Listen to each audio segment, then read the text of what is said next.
Ladies and gentlemen, welcome to Endgame with your hosts, Psych, Poplopo, Nomono, and guest starring Sarah.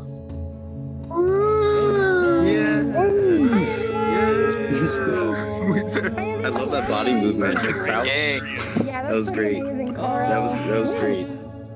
Did no one translate over their 5-6 avatars? Like, I don't see anyone advertising for it anymore. They're already over it. There we go. It's coming. Hey. All right. So thanks for coming. This is Endgame. We're going to talk about the future and how things are going to go. And I think this is a big component of it that we have to figure out. We're going to talk about universal basic income. And there are people like on both sides of this, and we don't know what's going to happen. But before we get into it, let's check in with the community spotlight this week, which is Sarah. And we're going to hear from her through Wow. All right, Sarah, how are you feeling about the future? I forget how confident you are. Wibbly wobbly, okay. We're going to have a war. We're due for one. A war. But we'll get through it as a species. Wait a minute. So when you say a war, is that just really abstract? Like you're not identifying any countries or anything specific that's going to collide, but you think it's like necessary for humanity to actually go through another great war? As she's typing, like, what do you guys think about that? A war is like a really like consistent part of humanity's history, right? I mean, like that's how we've operated through all of our conflict for hundreds and hundreds and hundreds of years. Maybe we don't know anything different. Maybe we can't move past that, or maybe we need one more to move past that. I don't know. What does Sarah say? I mean, nationalism is on the rise, and as a generation, we're disconnected enough for it to hit us soon. Well, she mentioned nationalism on the rise. Well, I feel like it's on decline because yes, nationalism leads to war. Like that philosophy has been the baseline for I don't know how many hundreds of wars. Like that's the thing, is our country over your country, right? But like I feel like it's on the decline, and that's why it's so visible right now, is because the people who don't want it to decline are all upset about it. They're like, no, we can't have a global society. We need to be separated into our little groups and into our little, arbitrary boundaries. We can't unite as a species. So this is from her. I think other players will drop in on us. Russia is eating up land. North Korea is pushing closer to intercontinental nukes.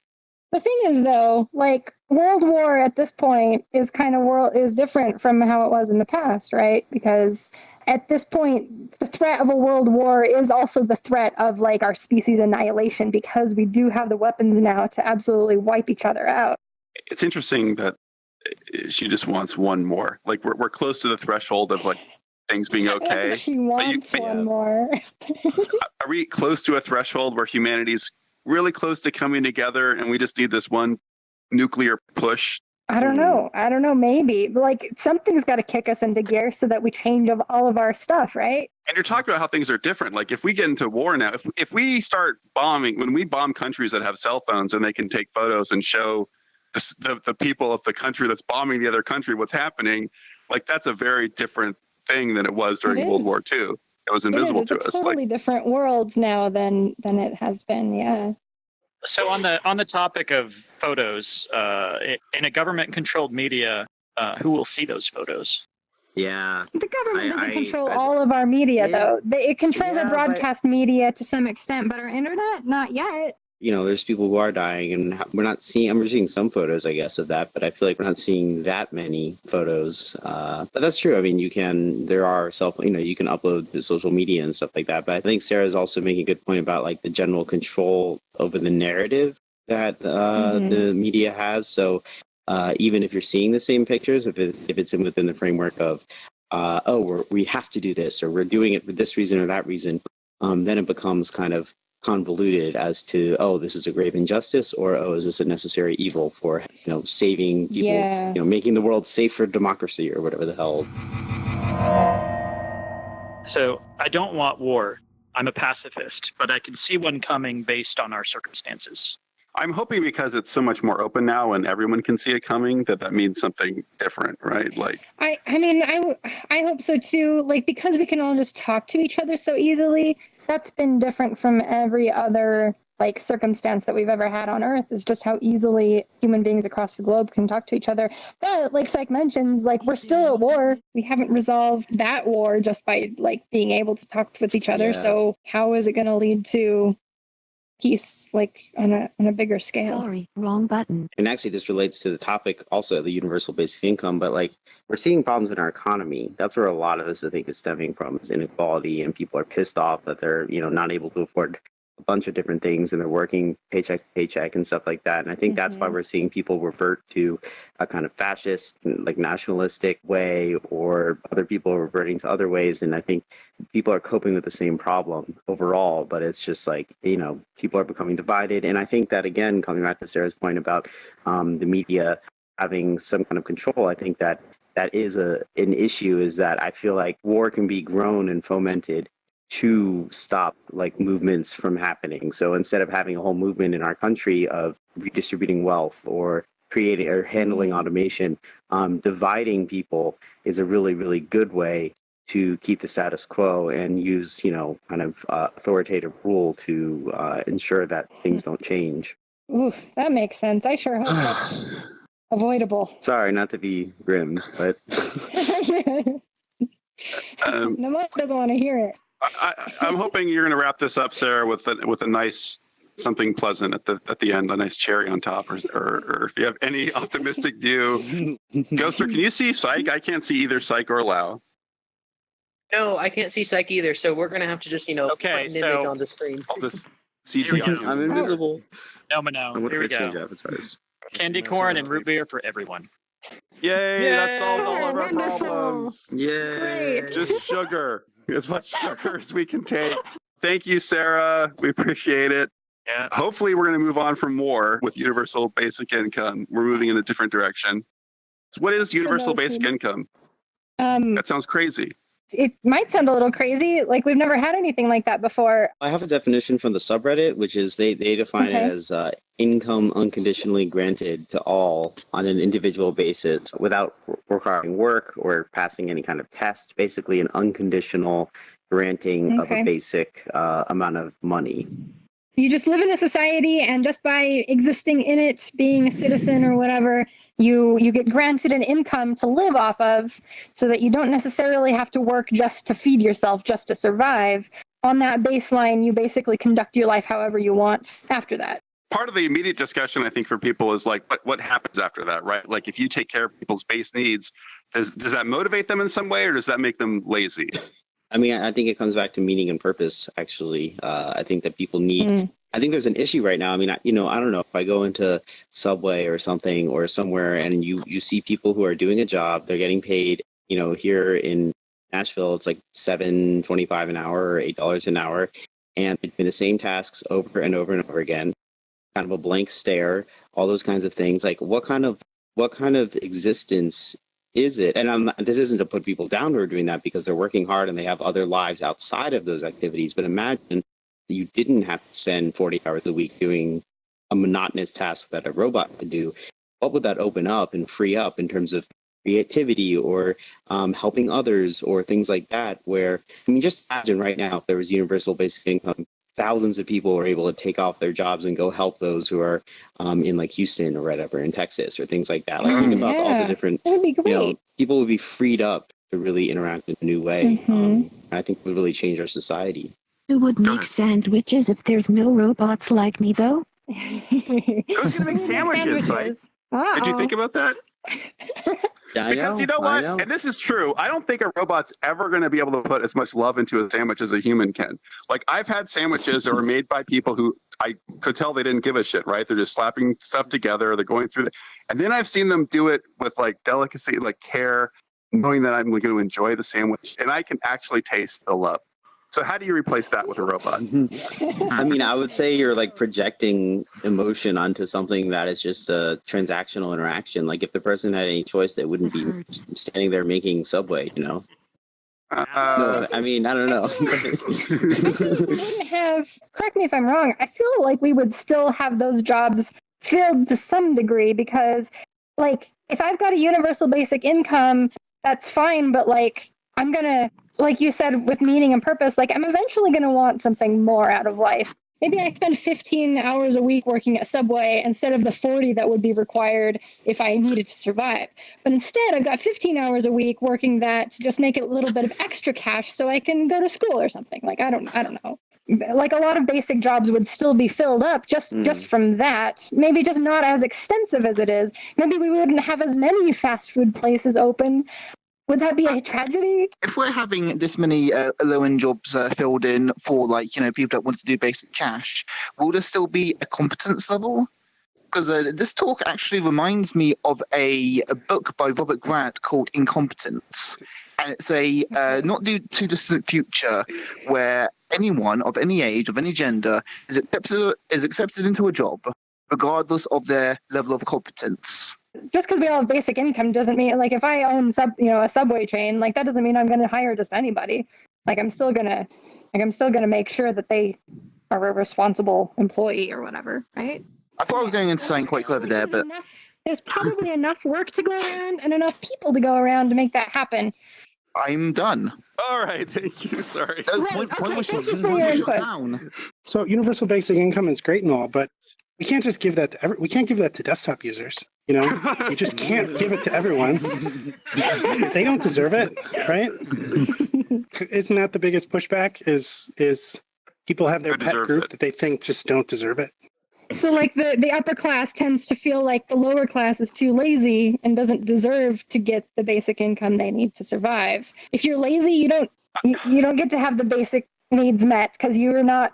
I don't know. I don't know what the reasoning is there. I don't quite follow it. The reasoning is what you said, right? They imagine the formula is you're lazy, therefore you're not getting your needs met. It's hard to fill in that first variable where it's like, well, what if it's not being lazy that's creating the problem, right? Like, they just imagine that must be the determining factor. I don't think I necessarily believed that when I was really young, but I was a lot more on that side where I just imagined we live in America, and if you want, there's opportunity out there and you'll make something happen for yourself. And it was hard to see situations where that might not be true.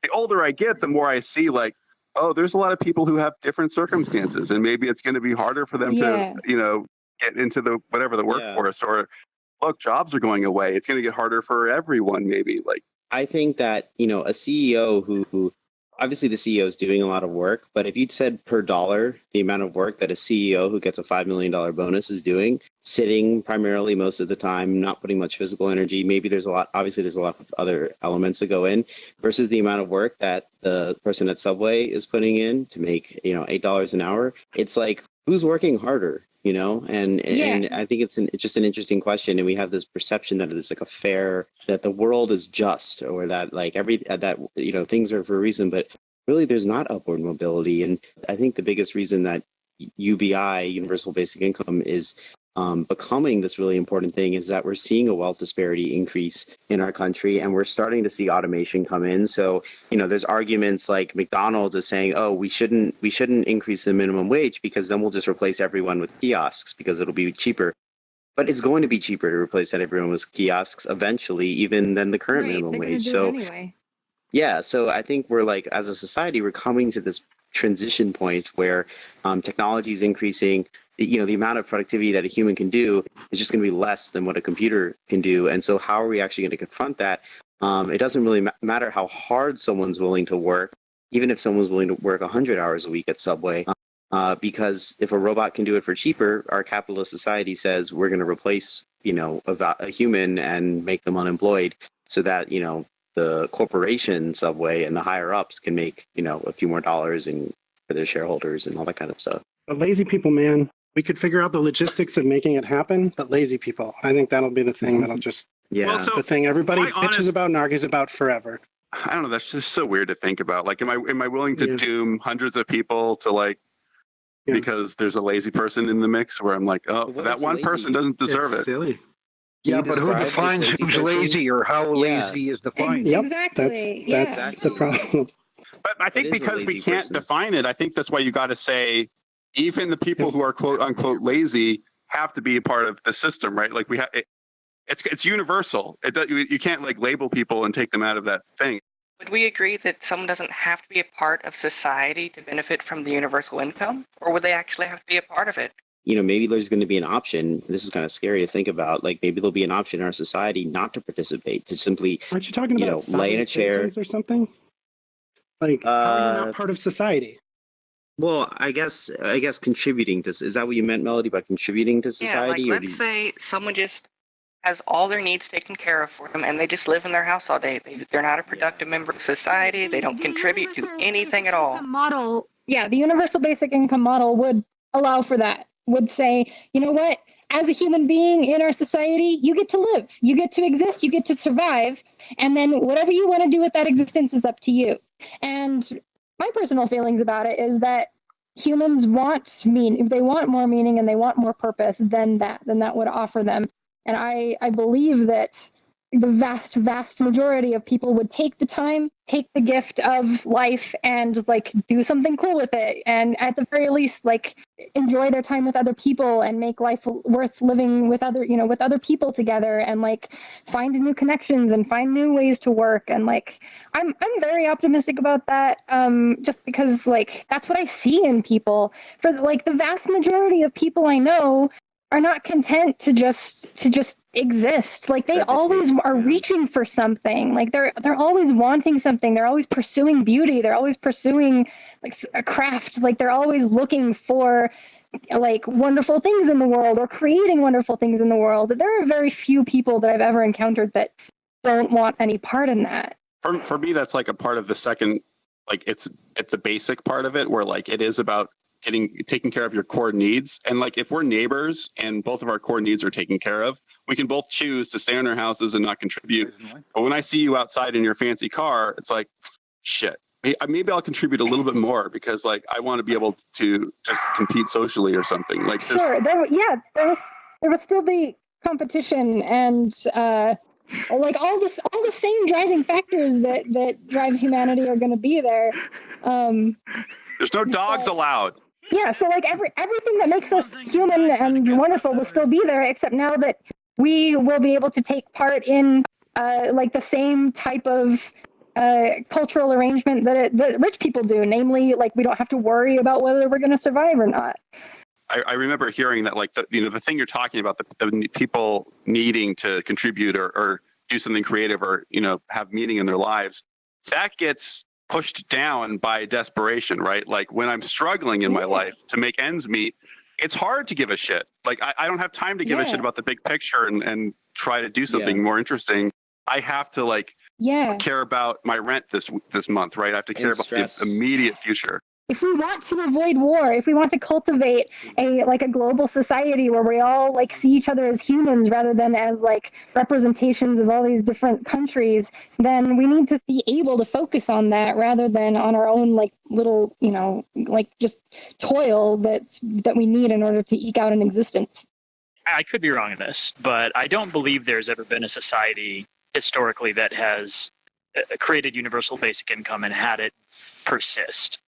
And I don't think that as a species, 100% of us will ever be satisfied with the idea that someone else is getting something for free. Even if we have the same pool, even if we're all drawing from the same pool, there are people who will always feel that if you are getting something, then I am not, right? It doesn't matter. You're getting something and I'm getting something, but you're getting it too. So it's being taken from me. And that like mindset, like I think drives a lot of what we're dealing with in our modern society, but I think it will continue. I don't think there will ever be a point where you look at one of those CEOs and they will say, you know what, I'm fine with people who aren't doing anything having a basic income and I'll give up my $5 million per year. I just don't think it's ever going to happen. You're saying that as a member of a capitalist society where that capitalist like situation like affects everything we learn. So like we could be easily conditioned into that mindset. Like that's a perception we have about human nature just because that's what we see when we look around is all this greed. Capitalism is based on exploit others and the world around you as much as possible to get as much as possible. That's what it's based on. And so because like our society is currently structured that way, it's like this vicious cycle where, okay, we see that society is structured that way, therefore we learn that society is structured that way, therefore we believe that humanity is always going to believe that way. I mean, it doesn't seem to me like a a given though. Like, I don't think it's the only thing. I don't think it's the only way to interpret human nature. I appreciate what you're saying, and yes, it would be nice. I guess if we were to go sci-fi, and we were to find some way to basically recondition, enough people to create the society and get it to work, maybe, but that would require an entire other, discussion. We'd have to figure out how can we implement mind control. How can we do something that's going to change the ingrained thing that we have? That's pretty extreme. I think as a species at this point, it is. But I think as a species at this point, we're already too far into that system. Not every country is capitalist. There are countries that are technically socialist or have claimed to be, and even they have never really gotten it to work. And I think it just comes back to the fact that somebody's always going to say, if you get something, I don't, and feel that way and react. We do have, I think, a difference is automation and the technological advances. But yeah, what was your second point too? Oh, it was a comment on the laziness idea. So my father's actually a lawyer who does probate law, which is primarily wills. And the only people who hire a lawyer to do wills are people who are insanely rich. Because typically something will happen where they will, the father dies and they're the three kids and they squabble over who gets, how many millions of dollars. But one of the things that he's noticed quite often is many of the people that he works for are trust fund, essentially trust fund kids is kind of the term. They are set for life. They essentially have a universal basic income. And in his experience with those he's worked with, the majority of them do not really contribute. They do things that they find fun. They throw parties. They go water skiing. They, anything that you would do if you had won the lottery, right? You just go out and do things, but they don't work. They don't really contribute in any way. I don't think it's something on their point where they're they're lazy. It's just a matter of they don't feel compelled because their needs are met, and so there's no need to go out and do anything. It is a little bit different because they're not getting universal basic income. They're getting like a universal luxurious income, right? Like where there is no need. Like, so we're not talking about that. Yeah.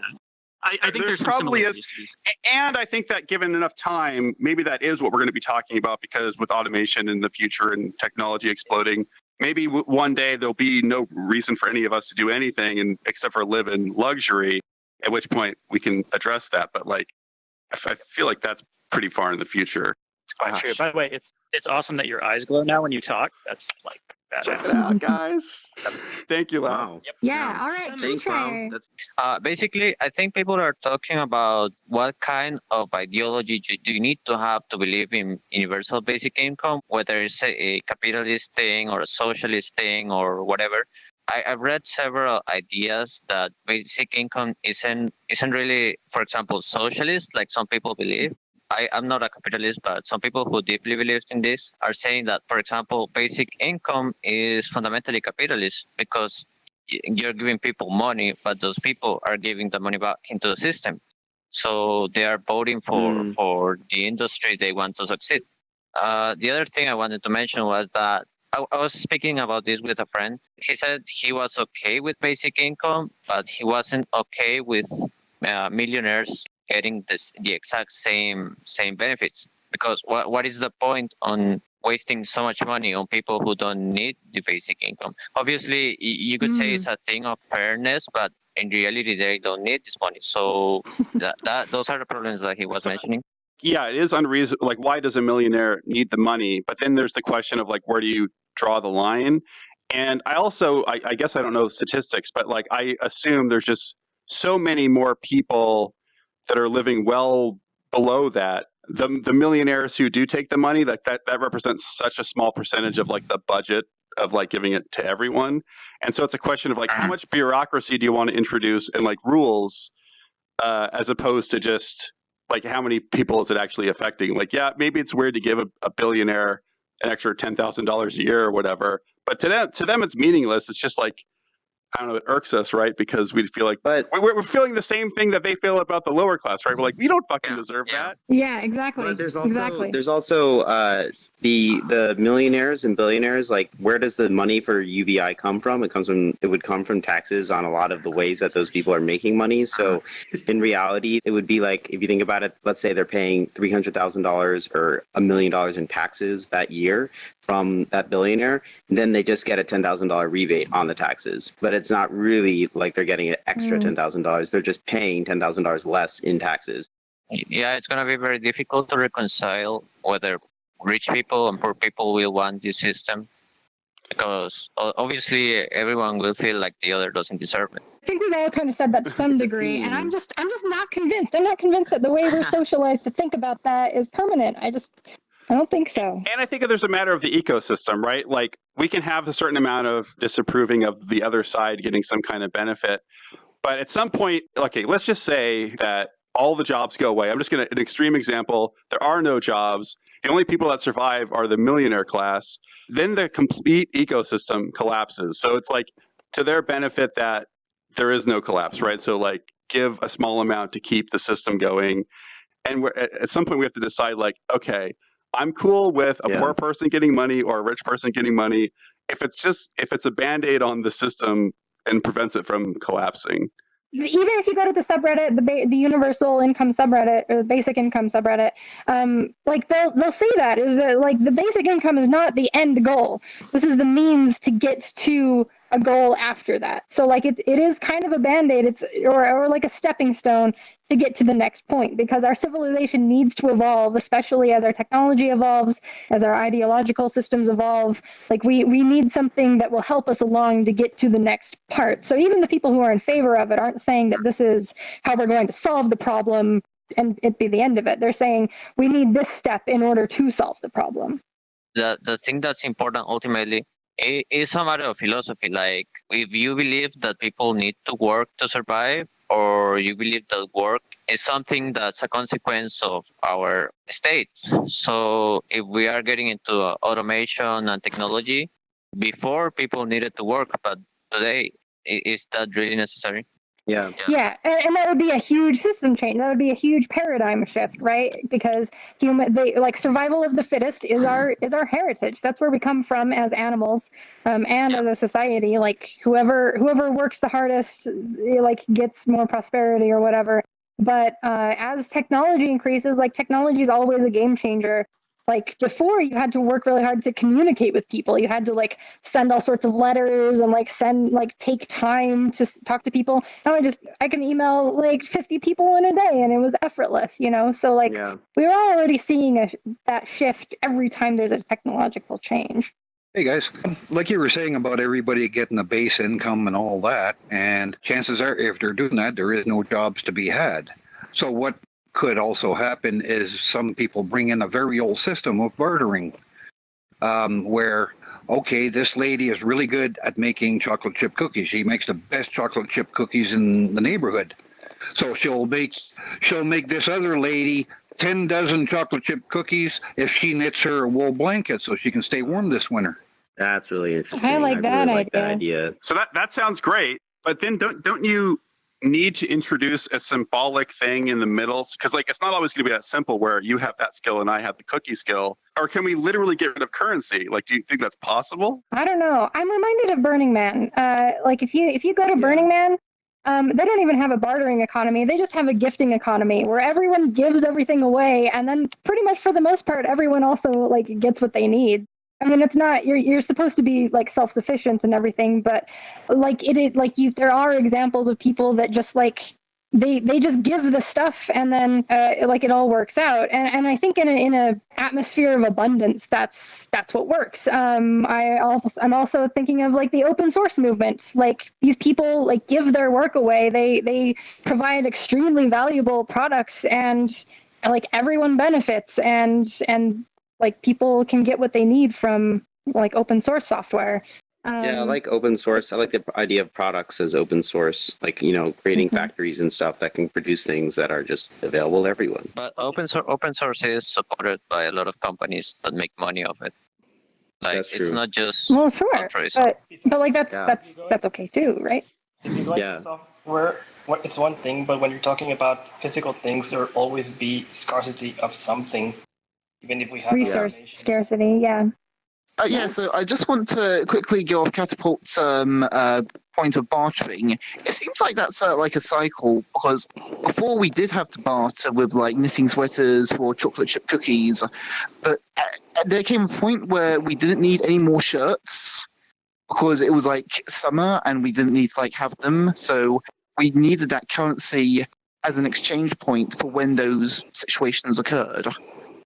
I feel like the problem with bartering is that exact reason, which is the whole reason currency evolved in the first place, is that we have a natural tendency to want to abstract out our value. So, like, if I make cookies, yeah, maybe I want to trade them for a sweater, but maybe I don't need a sweater. Maybe I make have an agreement that says, hey, my cookies are worth like one sweater or like one loaf of bread or one pile of bricks. I don't know. But then like eventually you get enough people doing that, like then you start establishing, okay, this has a certain value. So like one pile of bricks equals this many things. That becomes a currency after a while. Like, yeah, I don't know if barter is sustainable in the long term because of that. Because like currency is a technology that has developed naturally because we needed it. I feel more positively about gifting as a gifting economy than a bartering economy for that reason. How do we appreciate value when we pretty much don't need to worry about surviving? How do we tell our kids that, okay, you need to strive to be the best, but it's okay, you can pretty much live comfortably with this basic income? Right now, striving to be the best is this idea of you have to go to college, you have to get a degree so that you can get a job, so that you can achieve meaning and purpose, so you can make a family and you can afford things and all that kind of stuff. So really, it'll just be, I think, skipping. Yeah, in this society, I can afford things. I don't need to do any of that. So how do I appreciate that exists? I don't have to worry about getting a degree. If I'm living in this environment, I don't really see a need to stress myself out with studying for revision. So you're saying that all value is predicated on the threat of annihilation? Like without the threat of like not being able to survive, we won't have a concept of value?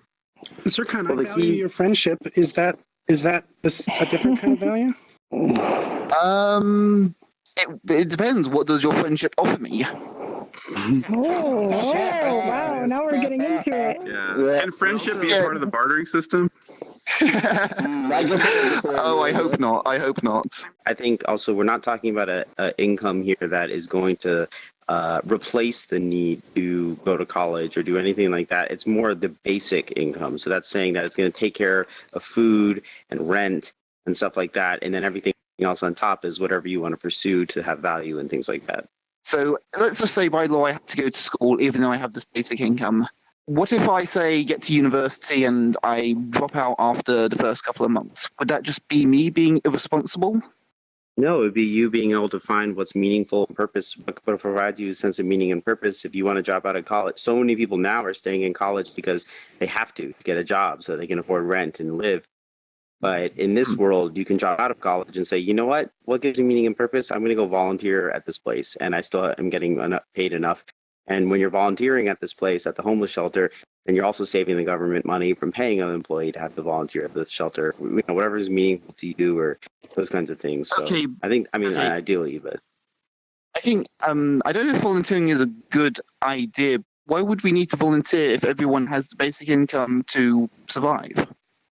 Well, there's still more to do than just survive, right? Like we've achieved survival, but there's plenty more to put on top of that, right? Like life can be a lot better. We survive, but there's a lot more going on. And I guess, like, if your argument is that we're not going to value the world unless there's the threat that we might not survive in it, I don't think I agree. I think humans are complex and intelligent enough that we find value in far more meaningful things than survival. I think that's why this is important. And this is kind of a different topic, but like I feel like meaninglessness and purposelessness is kind of is something that we're finding in our society as a huge inducer of depression and things like that, is because we can all survive. I mean, not all of us, but most of us can survive, and we're finding that that's not enough. We need other things in our life. We need other things that have meaning and purpose.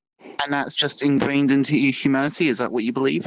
I think very little is ingrained into humanity. So it's actually a good segue into what I was about to talk about. So I've been fortunate in my life from successful games and stuff. I've had periods in my life where I've not had to work. from my life, what I've discovered is to be happy, or to be supposedly, in quotes, happy, you generally have to have passions, but you also generally have to have something to look forward to and motivations, and something that you can be passionate about. And I feel like with a general basic income, there would be more people that would be willing to be creative, that would be willing to do R&D projects, that would be willing to do research. Or like for me, for example, if I imagine myself back being 18 years old, I struggled to get into the industry because that's what I wanted to do. But if I had known, someone had said, look, don't worry about school. If this is your interest in music, or this is your interest in art, or this is your interest in researching this new piece of electronics or whatever to help the world, you're cool. Just go do that. I think that's one kind of thing I want to bring up is I think everybody inherently, not everyone, I think different people I know people that will just sleep all day and, watch TV all day too. But there are those of us that would, I think, use that income, or younger people in particular, to explore those things that they haven't ever explored. Yes, like I want to see all of the VRchat worlds that would exist if people had time freed up from their full-time jobs to work on, VR or video games or art or whatever. And I think they would do it because I agree. Many people, when they find themselves not needing to work, they will engage in art. They will engage in creating their world. So yeah, that's pretty much where I'm coming from, is that I think people are or drugs. Universal basic drug use. Yeah. One thing that brought up though I think is interesting is discipline. Like I after saying all this other stuff, I think it is hard. If you're off on your own and there's no one telling you exactly what the schedule of your day is and what you're supposed to achieve that day. It is a skill you have to learn to set out on your own to structure your life. You mentioned that you've had periods of your life when you didn't have, where you were fortunate enough not to have to work. I think one question I have for you is, one, how long was that period? And two, take us through how you thought you would feel in that period, how you felt in the beginning, and then also how you felt as it continued on. Did those change? Did you feel the same way? Or I just finished a whole body of work and I wanted time off, so I took time off. And I bought things and I went places and I did stuff. And after a while, what got really weird is most of my friends were working, so you find yourself by yourself unless you're with your romantic partner or whatever. So you're kind of okay, what am I going to do today? Oh, everyone else is at work. So I think people when become millionaires or become that sort of level, they have millionaire friends that they hang out with and do things with. But I found myself going through a period of elation and security, and then getting really bored. It gave me freedom to be able to start exploring my own creativity, and then that creativity made me want to work with other people, and then I ended up working back making games and stuff again. So I feel that can be a motivating force. And it sounds like this intuition that a lot of us have that others are going to be lazy when they get this universal basic income. I think it's more going to be a stage. I think it's almost like, if you think of stages of grief or stages that people go through psychologically, where the first stage, obviously, if tomorrow all of us got checks for $10,000 for the year, we'd be like, fuck it, let's party and, have fun. But then after that, I think it would set in. And after we've had a period of time where we are bored or whatever, then that's when the meaning and purpose and renewal and creativity and exploration of new possibilities starts to come in. So I think it's not an either or. People will be lazy or they'll be productive. I think people would probably go through a phase of laziness and then realize, whoa, I want to do something, I want to do something with my life, and then kind of continue to build from there. So it's just interesting hearing your experience. Possibly true, but I think that's going to be different for everybody. But I think creative people in particular already want to create. I find a lot of, here's a quick example, so I know there's a big line, is bands, right? So you see guys working all kinds of jobs so they can play in their band at night. That's their actual dream, and it's they really just want to be creative. Yeah, the band can make more money, which can then give them freedom, but some people just do that because that's their actual dream, and the job is just really their basic income, and they're miserable actually at their job. Yeah, I'm living what you're talking about. I've been retired for 3.5 years. At first, like you said, it was a new thing. It was, wow, holy cow, I don't have to go to work. I was looking for stuff to do around the house and stuff like that, even though I had a lot of hobbies. I can't afford to go on trips. I don't have a fantastic pension, but I'm okay. I'm making ends meet. Everything's groovy. And you're comfortable there, right? You're not feeling like you need to find something. I worked for 32.5 years for one company, 30 of it being on midnight shifts. Trust me, I don't miss any of it. That is a lot of work. So you said earlier that it'd be easier for companies to replace humans because soon enough, the cost of paying humans would be kind of expensive. It'd be cheaper. However, that also has a flaw, which is also my question. Wouldn't we run into a wall eventually? Because especially a capitalist society, that kind of runs on people buying stuff. But if we replace too many humans with jobs with robots, wouldn't we run into a wall where we're kicking too many humans out to sustain an economy? I mean, that's my prediction, is that as technology gets better, as McDonald's puts these kiosks in, as self-driving trucks come, truck driving is the most common job in almost every state. As these things happen, people will be replaced. And exactly, people are not going to be able to spend into the economy. And so are we going to see what's already happening, especially in the U.S., with tensions rising, people blaming the wrong source for their lack of economic prosperity as these things continue? I mean, I think also that the oligarchic elite in the United States sees this coming, and that's partly why all of these divisions are kind of being fomented, because it's much easier to enter this period of this economic kind of peril and have others to blame psychologically than if we were all united together and then saying, oh, wait, we need to kind of redistribute the wealth and stuff. So I think we're on the precipice of exactly what you just said, and it's kind of scary, honestly. I don't know what's going to happen, but sort of another angle to that, like you're talking about the fact that a lot of us will give money to buy products, but don't forget that sometimes you are the product, right? Like there's a lot there's companies that are off after more than just our money. They're after like our intention, and so there's like other ways for them to get value from us, and like I think it could get really creepy, but I don't know. It's not just about like a literal currency that like we're handing back and forth. We have, yes, an economy that we know right now. However, you think about like 40 years ago, Ron would not have been making games. Before aircraft, we had no aircraft mechanics. There will be new jobs that pop up. We just don't know what they are. Yeah, that's true. And I think I always forget about that. It's true. And maybe it's just creative jobs. Like maybe everyone's just a fucking creator in virtual reality or something. I mean, if we're gonna all live in the metaverse someday, then all of the jobs will be about like making the metaverse work, and we don't know what that's gonna look like yet. I also have another question that comes into mind. I support automation because automation can make things a little bit easier, especially in dangerous jobs where humans probably would have to risk their lives or personal injury to them. Wouldn't a system work? I think this is my model that would probably work for an economy. So we're using the McDonald's example. If we had kiosks, like take away some of the traffic that people would normally use, but still have humans actually working with the humans, wouldn't that essentially keep at least some jobs from going extinct? Keep some of the human element around just to keep the human element around, right? Like plan our organizational structure so that we don't run out of jobs, like create jobs intentionally just so that people will have work. Is that kind of what you're getting at? Like in the fast food industry, McDonald's is probably going to eventually become a total automatic restaurant if we keep replacing jobs with robots. Like the McDonald's example, like let's just say money is not part of the equation, and you can have a restaurant that's either automated or has humans in it.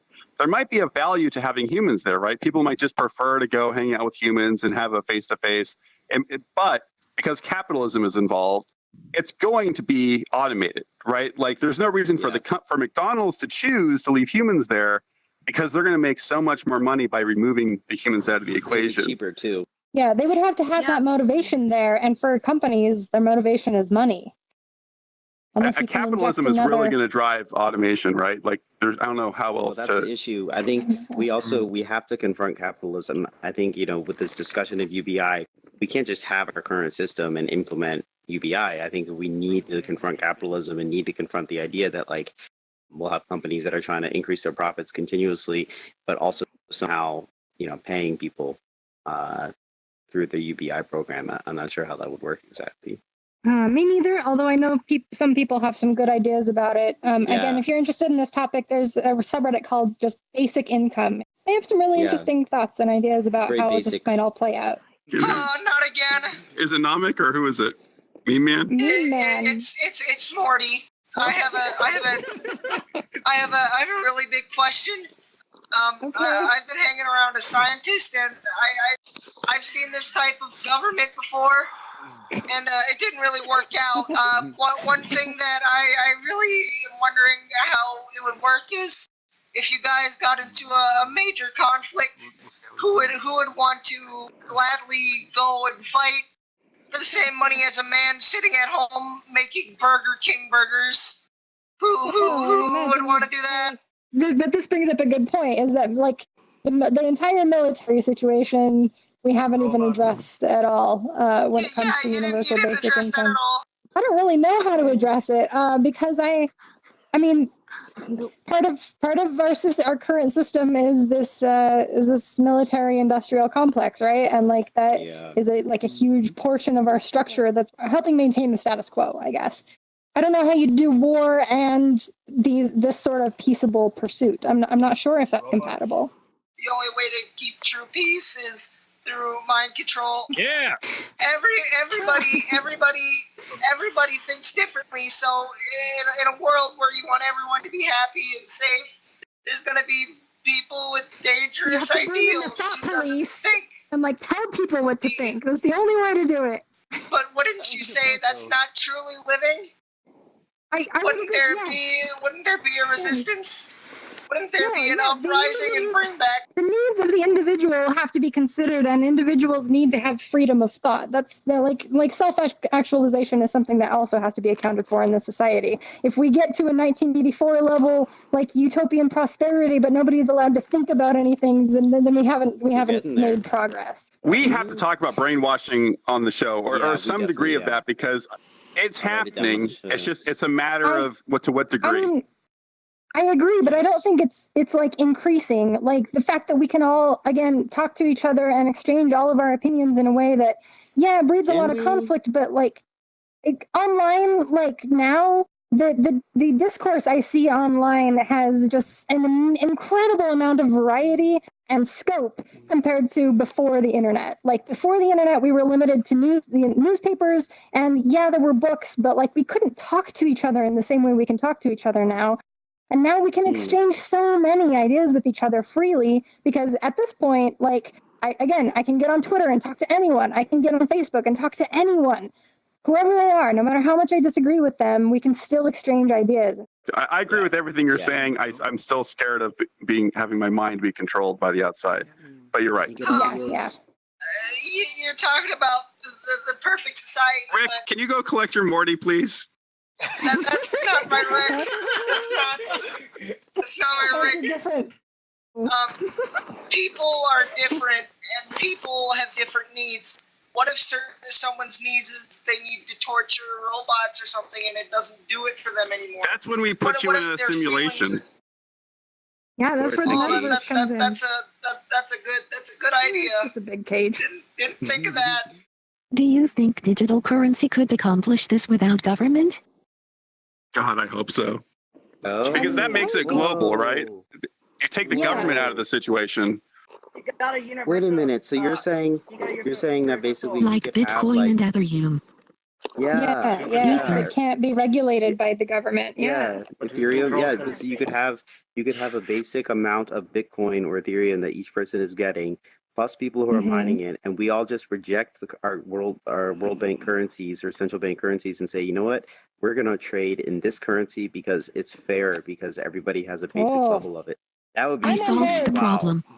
Yes, you kind of did. Like that's awesome. There is also a subreddit about that. If you're interested, there's a. That's really cool. I forget what it's called, but there's a subreddit about using digital currency for that purpose. So are you imagining like we all have like a faucet, like we have a little something that's giving just a drip of currency to literally every person on planet? That's some small amount, but then we're all bought into that global economy. Like we all are invested. And like maybe you're back to the cookies. Like maybe you're selling cookies, and one type of cookie seller is like, "Oh, I only accept dollars." But then everyone's like, "Oh, that guy's a dick." But like then the guy who sells cookies and accepts the universal Bitcoin or whatever, that person is helping to facilitate a better world. That's hard to imagine happening, but like I hope so. Like that feels like a really cool way to go. Think it would remain legal? Are cryptocurrencies going to become illegal soon? I don't know. No, but if people are using for such a destructive idea, I mean, it's a possibility that it could become illegal. Bitcoin is in a gray area anyway. Yeah. Bitcoin is already It is in a gray area legally for sure. Already, you're right. Yeah. So mine's a little bit about like the pressure that all of this, there's a lot of pressure that's coming at different sides. And one is that most of the wealth comes from the 1%. And most people are born into their wealth. So most of us don't get to be wealthy, and that's just the fact of life. And the lower class are basically working for a lot of other people to get rich. So that creates like, who wants to do that? Who wants to be in that situation? That's got some tension there with it. And then there's mental health. A lot of people have mental health issues, and that goes a very far distance. And so people aren't just lazy; they have other issues, and it's much more complicated than being lazy. That's pretty, ignorant thinking. I think just to be like, everybody's lazy. I would agree with that. Depressed. Again, this whole universal basic income seems like a Band-Aid for it, because there are these deeper issues that don't just all of a sudden get solved completely if we implement something like this. Yeah. Or distribute the wealth. I think better. Yeah. How do we approach that situation? Like that seems like such a core issue that a lot of people are aware of, and the solution can't be violence, right? And so we have to figure something out. Yeah. Control them with fear. When we talked about this mind control, like, can you really shift people's perspectives? It's interesting because, like, the UBI it's kind of like a Band-Aid, but I think it's also like, it's starting this conversation. The conversation of UBI is basically saying, we kind of get the sense that the system is heading in a direction that might not work. And so the fact that people are even starting to become aware of the idea of UBI and the fact that we're having these kinds of discussions and, look at the amount of really interesting thoughts that everybody is contributing here. Like, I think it's showing that there is this kind of ability for our society to gradually shift our mindset in terms of what works in a society. And we're thinking about these issues now, and we're thinking about them before they're becoming too pressing, before they're destroying our whole economy. So I think we're laying the foundation of a framework that can change minds, that can change the system, I think, in the future, hopefully. I wanted to read this essay that I remembered. So if you Google Politico and pitchforks, and you'll find this essay. So I'm going to read an excerpt from it. It's written by a very wealthy individual. Typically he starts out and says, hey, I've always, been extremely wealthy. He talks about all the different reasons. But then he says, the pitchforks are coming.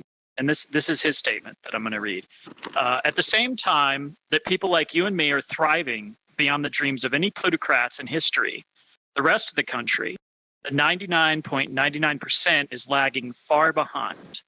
The divide between the haves and have-nots is getting worse really, really fast. In 1980, the top 1% controlled about 8% of U.S. national income. The bottom 50% shared about 18%. Today, the top 1% share about 20%. The bottom 50% and the bottom 50% of people just 12%. But the problem isn't that we have inequality. Some equality is intrinsic to any high-functioning capitalist economy. The problem is that inequality is at historically high levels and getting worse every day. Our country is rapidly becoming less a capitalist society and more a feudal society. Unless our policies change dramatically, the middle class will disappear, and we will be back to late 18th century France, before the revolution. And so I have a message for my fellow filthy rich, for all of us who live in our gated bubble worlds. Wake up, people. It won't last. If we don't do something to fix the glaring inequalities in this economy, the pitchforks are going to come for us. No society can sustain this kind of rising inequality. In fact, there is no example in human history where wealth accumulated like this and the pitchforks didn't eventually come out. You show me a highly unequal society and I will show you a police state or an uprising. There are no counterexamples. None. It's not if, it's when. And so he goes on and talks about it, but I thought it was a really interesting essay from someone who is. It is, but it is someone with a millionaire essentially arguing for your point, Nomono, which is at some point it's in the interest of this filthy rich to make sure that those who are not rich do have a way to have their needs met, because otherwise they will come and kill you. So. Close on Except that. they have gated communities, so that's why they're in gates. That's true. They all go live on a space station. And oh my God, if we let these people off planet, we're fucked. That's the end. That's what's happening. We have to solve this now. So how are you feeling after that whole discussion? Like, where are you? I felt like so many thoughts were brought up that it's kind of clear that like there's a lot of speculating to be done. There's a lot of unknowns. I can't see a path like to get there. I mean, like our whole system is going to have to adapt, but it's going to have to adapt anyway because technology is coming and disrupting our shit. So we've got to change. And if we're all if we're all looking at this and we're all mindful about it, then it's possible that we could find a solution. Humans are good at solving problems. I feel like we could do it. Yeah, I'm feeling pretty good. I think that this is a really interesting conversation. I think that just as last week, I started to realize the fact that we're able to come from all over the world and start having these conversations as VRchat continues to grow. I think it's really, really powerful. I think it's allowing new ideas to become born from different cultural perspectives. And I think that I actually think that it's very possible. Like, no, Mike, you had a brilliant suggestion about the currencies, and I think it's definitely possible that some really amazing, impactful, and Ron, you talked about creativity. Like, creativity is happening now in these discussions, and I think that it's possible that potential solutions could come up through these kinds of conversations. So again, the solution is that we all come together in VR and have a discussion. Yeah. Thank you, everybody. Now it's time for everyone to get up here so we could take a really cool group photo. Large avatars in the back. Yeah, I like the new foldable wings they're coming. That's cool. I'll just do a contrast. One. Morty Adventure. What if I am lazy? I'm not lazy. Everyone else is lazy. Laziness is just a construct.